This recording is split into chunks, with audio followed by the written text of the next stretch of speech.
చూడమ్మా, నేను కూడా ఆడపిల్ల తండ్రినే. నా ఉద్దేశం నీ కూతురు జీవితం మీద నింద వేయడం కాదు, నీకు తెలియకుండా జరుగుతున్న మోసాన్ని నిరూపించడం.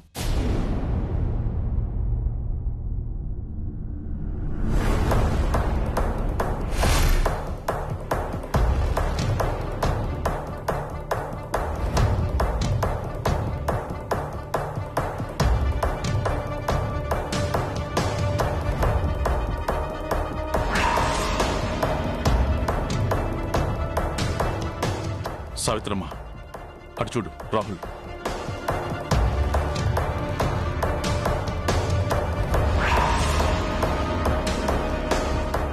అంటే నా బ్రాహ్మణి ఇతంతో నీ కూతురు వచ్చింది. ఇప్పటికైనా నా మాటలు నమ్ముతావా? లేదు, నేను నమ్మను. నేను చూడటానికి వచ్చింది ఇతన్ని కాదు. నా కూతుర్ని ఇతంతో చూపించు, అప్పుడు నీ మాటలు నమ్ముతాను. వీడు దొరికాడు కదా, నీ కూతురు కూడా ఖచ్చితంగా ఇక్కడే ఉంటుంది. పదమ్మ, వెళ్ళి చూద్దాం.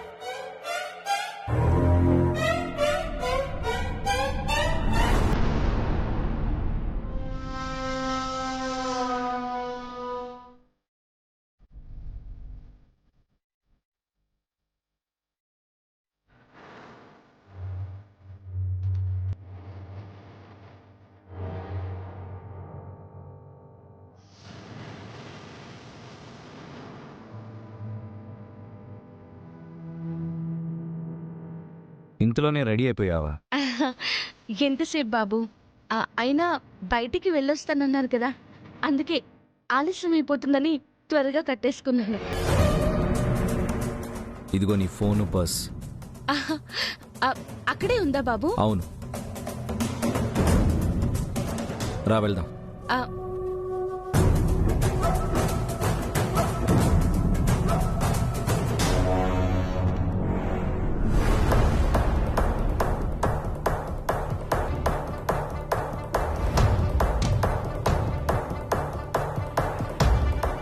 ఇదే గది, కానీ తాళం వేసింది.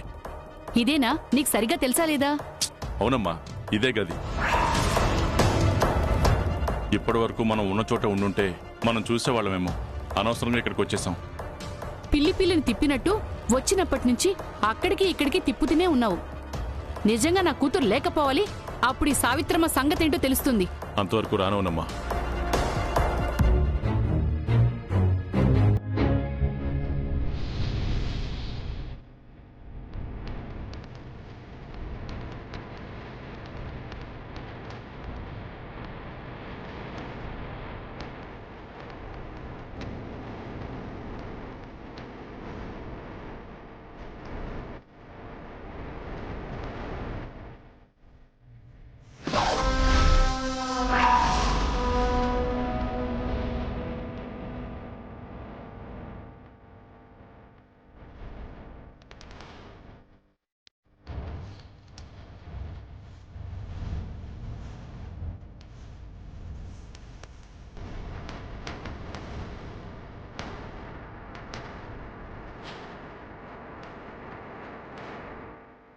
సావిత్రమ్మ, నీ కూతురు నా అల్లుడు ఇద్దరు కలిసి వచ్చారు. ఏంటి?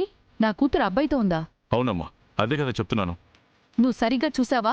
నేను మాత్రమే చూడడం కాదు, నీ కూడా చూపిస్తాను రా. కనీసం అప్పుడైనా నా మాట మీద నమ్మకం కలుగుతుంది. సరే, వెళ్దాం పద. నిజంగా అక్కడ నా కూతురుంటే చంపి పడేస్తాను, లేదంటే నిన్ను. ఉందని చెప్తున్నాను కదా, లేదన్న మాట వద్దు, పద. రాహుల్ నా మీద కోపంగా ఉన్నాడు. సావిత్రమ్మను చూసి కూడా నిజం చెప్పినా నమ్మడు.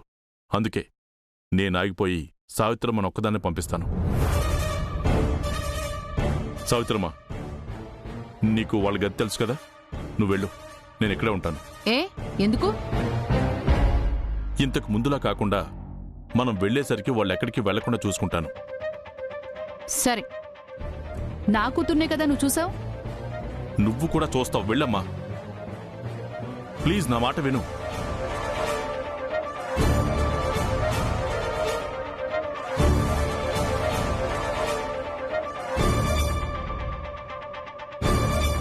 పాపం పిచ్చి తల్లి కూతుర్ని ఎంత గుడ్డిగా నమ్ముతుందో. ఇప్పుడు ఆ గదిలో రాహుల్తో చూడగానే ఏం చేస్తుందో ఏమైపోతుందో.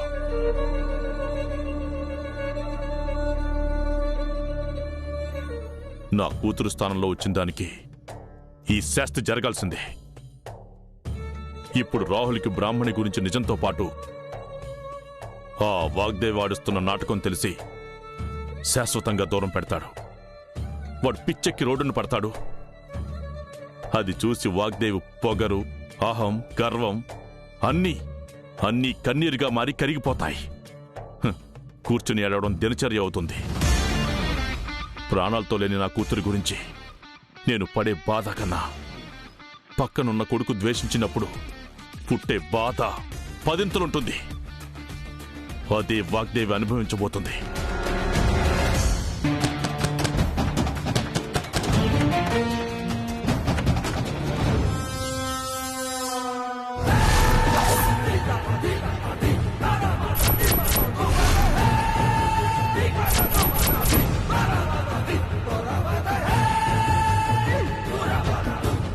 అమ్మా, నువ్వు ఇక్కడ? నా సంగతి వదిలే. నువ్వేంటి ఇక్కడ? అది అమ్మా, నాకేం చెప్పావి నువ్వు? ఏం చెప్పావు? ఏం చెప్పావు? చెప్పు, ఏం చెప్పావే? చెప్పు. అన్నవరం దర్శనానికి వెళ్తానని చెప్పి అరకు వచ్చావా? అది ఒక అబ్బాయితో. చిచి, ఈ కట్టు, ఈ బొట్టు, ఏం బతికేనిది? చూస్తుంటేనే అసహ్యంగా ఉంది. అది కాదమ్మా, నేను చెప్పేది. నేను విన్ను. కళ్ళెదురుగా ఈ నిజం కనిపిస్తుంటే ఇంకేంటే నువ్వు చెప్పేది నేను వినేది? అబద్ధం చెప్పేవంటే మీ నాన్న నేను నమ్మేవే. అలాంటిది మమ్మల్ని ఇంత మోసం చేస్తావా? వాడెవడో వచ్చి నీ గురించి నోటికొచ్చింది వాగితే అది అబద్ధమే అవుతుందన్న నమ్మకంతో ఇక్కడి దాకా వచ్చానే. మీ నాన్నని బ్రతికించుకోవడం కోసం పెళ్లి కాని ఆడపిల్లవి ఇంత సిగ్గుమాలిన పని చేస్తావా? ఆయనకి నిజం తెలిస్తే బ్రతుకుతారనుకుంటున్నావా? అమ్మా, ప్రాణం నిలబెట్టేవని మురిసిపోయేవే, కానీ పరువు తీసే పనిలో ఉన్నావని కలలో కూడా ఊహించలేకపోయేవే. ఎక్కడే ఎక్కడే వాడు? ఎక్కడే ఎక్కడే వాడు? ఎక్కడే ఎక్కడే వాడు? అమ్మా అమ్మా, ఎందుకే మా పరువులా తీస్తున్నావు? ఇలా చేసే బదులు మమ్మల్ని చంపేయచ్చు కదే. నీ వల్ల మేము తలెత్తుకోలేకుండా ఉన్నామే. చాలు, ఆపండి.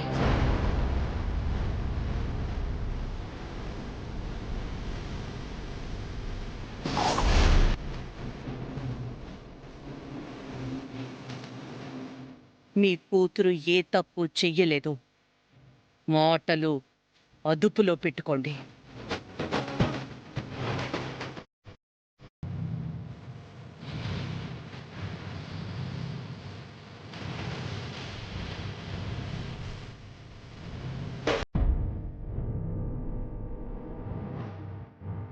మీరు అమ్మా, ఈవిడే ఈశ్వరి దేవి గారు. అమ్మా, మీరా? ఏ ఇంకా అనుమానమా? అంటే అమ్మా, నా కూతురు నీతో. అమ్మా, అవేం నమ్మొద్దు. నేను ఈశ్వరి దేవి గారితోనే ఇక్కడికి వచ్చాను. నువ్వు అది చూడకుండా ఏదేదో మాట్లాడతావేంటి? కానీ అతను వాగ్దేవి గారి అబ్బాయి. రాహుల్కి భార్యగా నటిస్తున్నావు. ఇద్దరు వారం రోజులు ఇలా అరకు వచ్చారని చెప్పాడమ్మా. అదంతా అబద్ధమమ్మా. ఆ వాగ్దేవి గారు వచ్చినప్పుడే మనకి ఇష్టం లేదని మనం చెప్పేశాం కదా. రాహుల్ ఇంటికి వచ్చినప్పుడు కూడా బ్రాహ్మిణి తెలియదని మీరు చెప్పారు.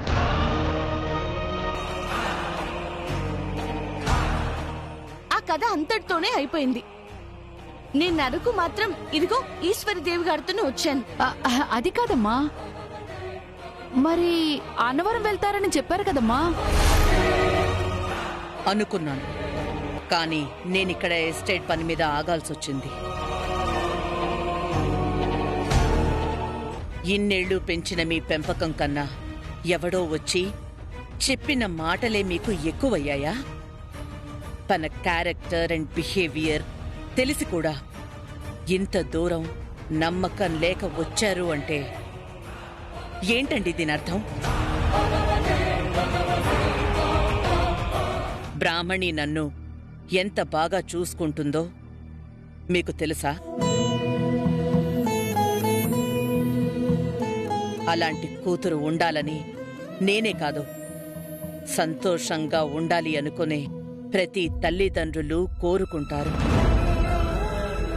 అలాంటి మీ బ్రాహ్మణిని తిట్టడానికి, కొట్టడానికి మీకు మనసెలా వచ్చింది? అది అది అమ్మా, అమ్మ బ్రాహ్మణి, నన్ను క్షమించమ్మా. నాకు క్షమాపణలు ఎందుకమ్మా? నా ప్రాణం ఉన్నంత వరకు మీరే నా సర్వస్వమని నమ్ముతాను. అలాంటిది నన్నే చచ్చిపోమని ఎందుకన్నావమ్మా? ఊరుకోమ్మా, ఇంకెప్పుడు అన్నావు సరేనా? అమ్మా ఈశ్వరీదేవి గారు, మీరు కూడా నన్ను క్షమించండి. మీ ఆధీనంలో నా కూతురు ఉందంటే ఎక్కడికి వెళ్ళినా నాకు దిగులు కాదు కదా, కించిత్ కంగారు కూడా ఉండదమ్మా. కాని పెళ్లి కావలసిన ఆడపిల్ల పరాయి మగాడితో వెళ్ళిందని నన్ను నమ్మించేసరికి ఈ పొరపాటు జరిగిందమ్మా. పొరపాటున వేసిన నింద, మోసిన భారం అన్నీ తెలిసాయి కదా. ఇక వదిలేయండి. కనీసం ఇప్పటినుంచైనా బ్రాహ్మణిని నమ్మటం నేర్చుకోండి. లేదమ్మా, లేదు. ఊపిరున్నంతకాలం నా కూతుర్ని అపార్థం చేసుకోను, అనుమానించను. సరేనమ్మా.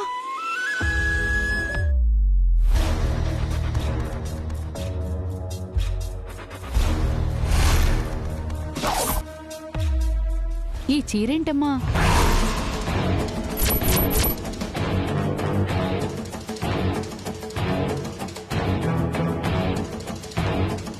ఈశ్వరీదేవి గారే కొనిచ్చారమ్మా.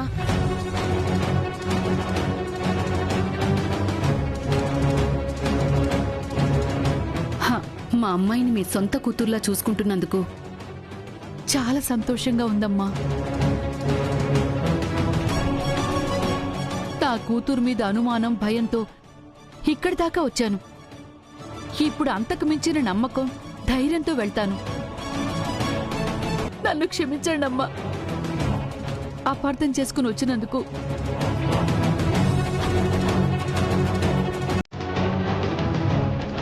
అమ్మా బ్రాహ్మణి, నీకు నేను వెళ్తాను.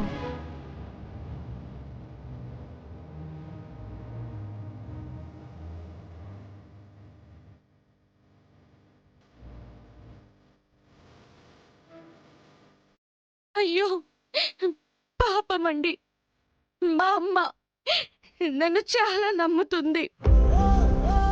నిజం బయటపడితే నా పరిస్థితి ఎంత ఘోరంగా ఉంటుందో చూశారు కదా. నాకెందుకు చాలా భయంగా ఉంది.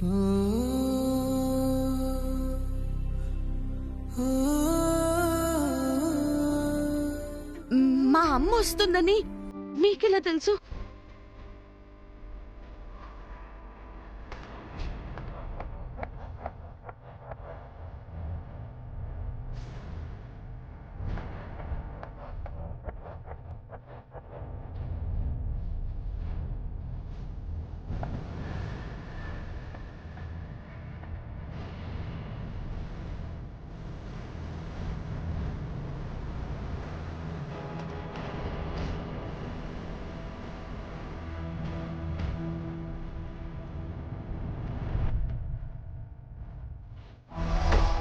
అమ్మా,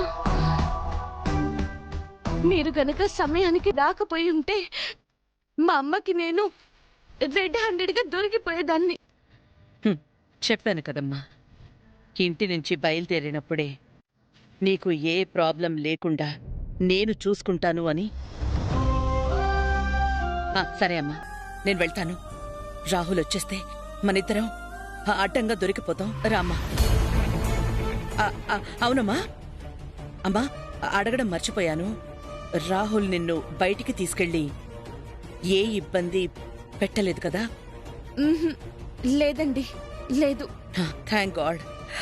సరే సరే, నేను వెళ్తాను. టేక్ కేర్, జాగ్రత్త.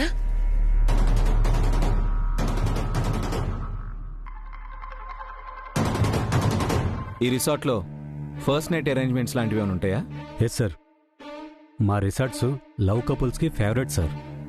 అలాంటి అరేంజ్మెంట్స్లో మమ్మల్ని బీట్ చేసే వాళ్ళు లేరు సార్, నమ్మండి. గుడ్. నాకు కావాల్సింది కూడా అదే. ఎప్పటికి కావాలి సార్? ఈ రోజు నైట్కే. ఓకే సార్, మొత్తం ఫ్లవర్స్తో రెడీ చేసి డెకరేట్ చేసి మరీ ఇస్తాం సార్. ఓకే, అంత పర్ఫెక్ట్గా ఉండాలి. మనీ గురించి ఆలోచించొద్దు. ఎంతైనా నేను పే చేస్తాను. నాకు మాత్రం ది బెస్ట్ కావాలి. ష్యూర్ సార్, అలాగే సార్.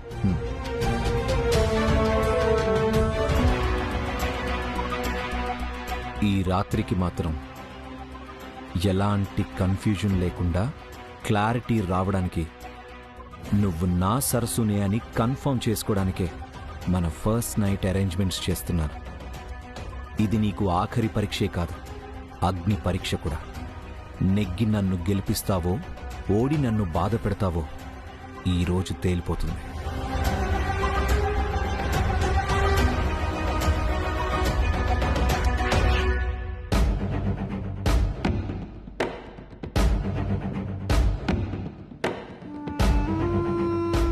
సావిత్రమ్మ ఇంకా రాలేదంటే బ్రాహ్మిణి కోటింగ్ ఇంకా పూర్తవలేదన్నమాట.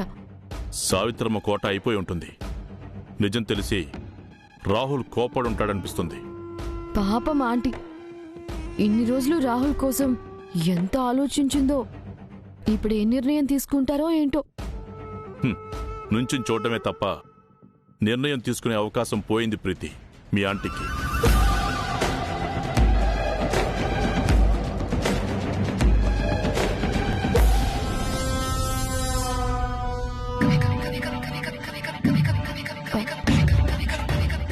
ఇదేంటి, కూతుర్ని లాక్కొని ఇంటికి తీసుకెళ్తుందనుకుంటే ఆవిడొక్కతే వస్తోంది. సరే, నేను కనుక్కుంటాను. నువ్వు వెళ్ళు ప్రీతి. ఆ,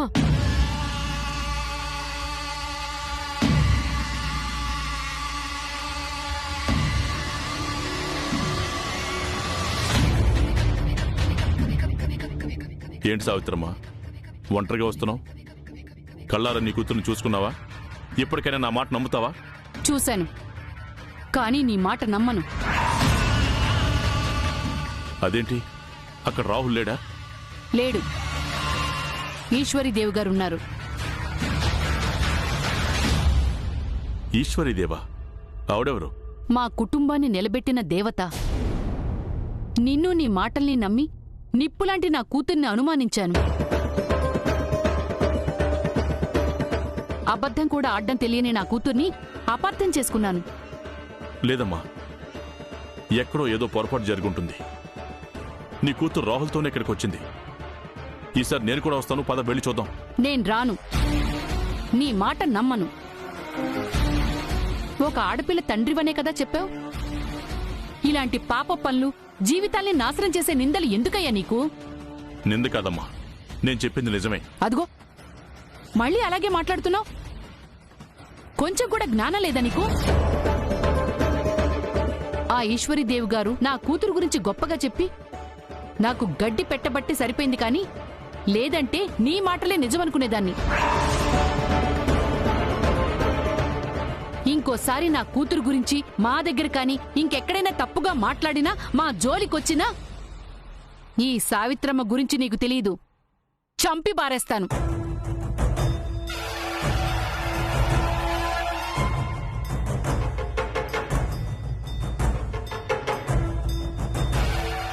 రాహుల్ రూమ్లో లేకపోవడం ఏంటి?